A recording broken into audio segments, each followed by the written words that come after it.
YouTube, it's your boy Above Average Cody coming at you with some more Rostermania speculation for today's video. And I actually want to do some discussion on whether or not I think more teams could possibly be leaving the HCS leading up to year 4 of Halo Infinite, and how I think this could possibly affect things leading up to the rosters being secured and we're not just operating off rumors anymore. So firstly, I want to mention this because Boo Boo Doo, I believe on a live stream where he was pacing around in a parking lot, basically discussed that the entire Sentinels roster are unrestricted free agents, and he mentioned one little nugget where he said that Sentinels plan to meet with Halo Studios to basically discuss their future in the HCS. Now, this is maybe a little bit of a red flag. He didn't seem too concerned about it. This could even be a regular thing that teams do every offseason because, mind you, Sentinels are one of the 7 teams, I believe, that still are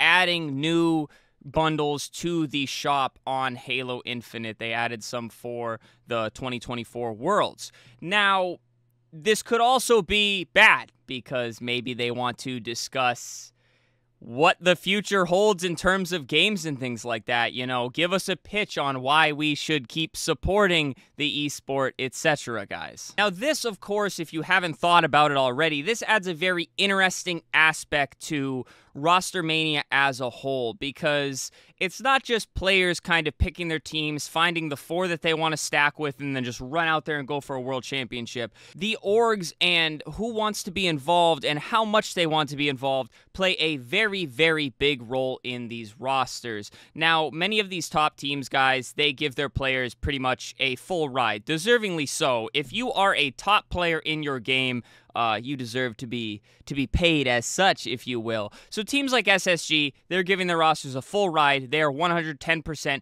committed to Halo. But then you look at a team like Sentinels, a team with a skin in the game, a team that has been very dedicated to Halo, but a team that really hasn't seen the results that they wanted. They didn't really get their dream roster, and even if they thought they had their dream roster, we didn't exactly see any real stabs at a world championship in the 3 years.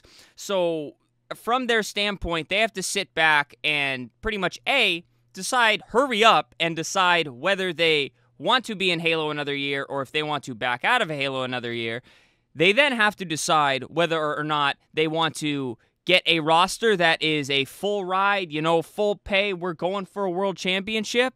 Or do they want to kind of take a step back, maybe get some younger guys that maybe haven't had a very good org opportunity yet and try to improve through the year and then maybe try to climb up and then maybe start thinking about world championship, maybe even make some changes along the way. And then once you figure that out, you actually have to go and secure these players onto your roster and then make it work, which is arguably the hardest part, guys. But there's a monster sense of urgency, and that's why this, like I said, this adds a very interesting aspect to Rostermania altogether, guys. There is a massive sense of urgency amongst these orgs that are trying to build teams. And the reason you can't be like, oh, ho-hum, I'm not sure if I want to be in the HCS. And guys, I'm not talking just about Sentinels. I'm talking, this is a decision every single org has to make unless you're just like, you're SSG really, and you're already locked in. But you have to stop and think and figure it out, because if you wait too long, guys, all of these players are going to sign somewhere else. All these players you had on your list are going to start getting crossed off the list, and now you're left with, oh no, I sat back too long, and now you're left with really no players to pick from. So it's kind of funny because they kind of have to court players while also kind of deciding on the side how involved they want to be. And I feel like people don't really think about this aspect because it's very easy just to be a fan and not get to this level of thought.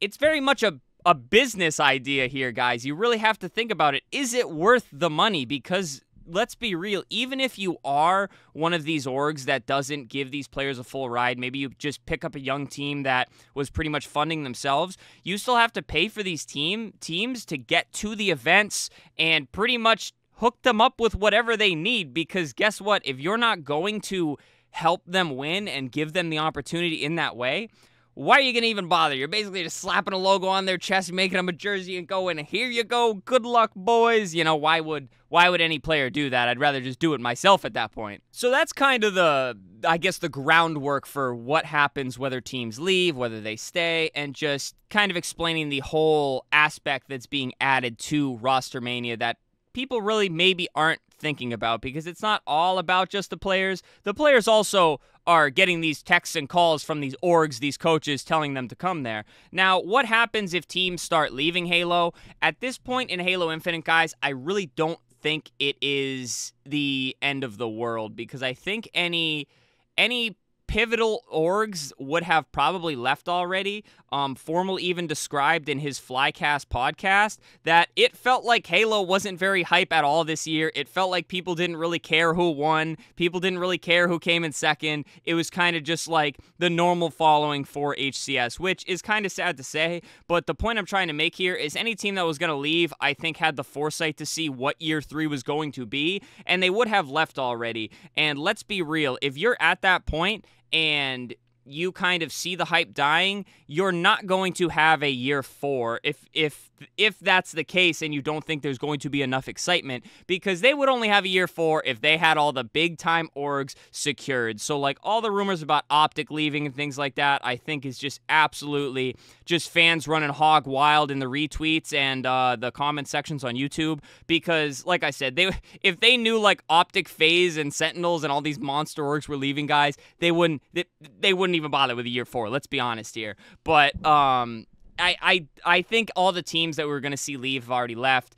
Even if it seems like teams are leaving, they may just be waiting for perhaps some roster blowups to happen, maybe some players to kind of come out of nowhere looking for an organization, and all of those type of things. And the perfect example is when Cloud9 dropped their star-studded roster back in 2022, guys. I don't think they signed a roster for like 4 months, and everybody thought they pretty much just, you know, wiped their hands clean and went, see ya, we're out of Halo. But they came back, signed a bunch of guys, they've made a few roster switches, and now they've been relatively competitive in that second tier of pretty good teams in the HCS. So it's not at all likely that just because a team doesn't sign, they're not going to get players, but it just adds a little extra spice, a little bit more fun and excitement to Rostermania, and it's certainly a lot of different announcements that we have to look out for.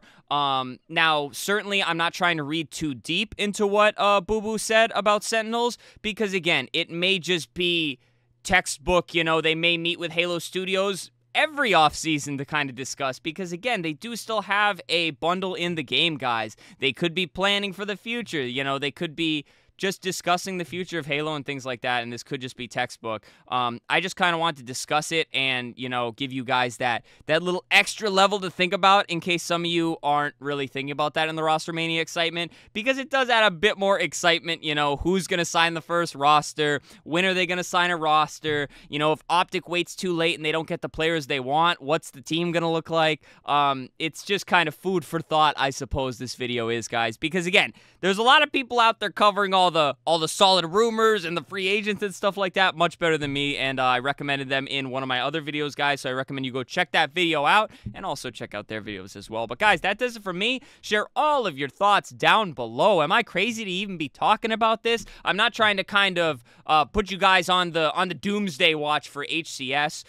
Just kind of giving you guys that extra level of thinking there from maybe the Oregon business side of things. Not that I'm on that side of things. It's just something to think about. Anyways, guys, subscribe, leave a like, leave a comment, and of course, feel free to leave a super thanks down below if you'd like to support in that way. But please do not feel like you have to. But alrighty, guys, thank you so much for watching the videos. I'm glad you guys are enjoying all the Rostermania action. And stay happy, stay healthy, and stay tuned for the next video.